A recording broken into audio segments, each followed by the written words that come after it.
আজকের ক্লাসে আমরা শিখব relations in English.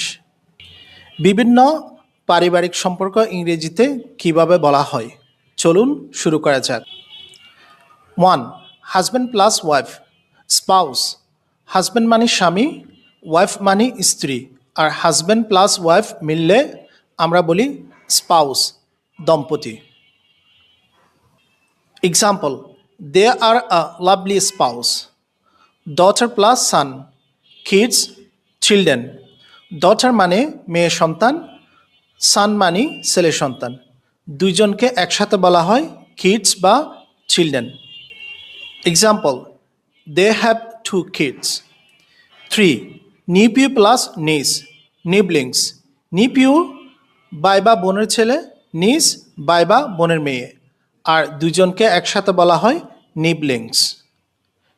Example, I love my neighborings. 4. Brother plus sister, siblings. Brother by sister বোন, একসাথে বলা হয় siblings. Example, they are siblings. 5. Aunt plus uncle, siblings. Aunt, ফুফু, খালা, চাচি, মামি। আঙ্কেল, চাচা, মামা, ফুফা, খালু, একসাথে বলা হয় সিবলিংস।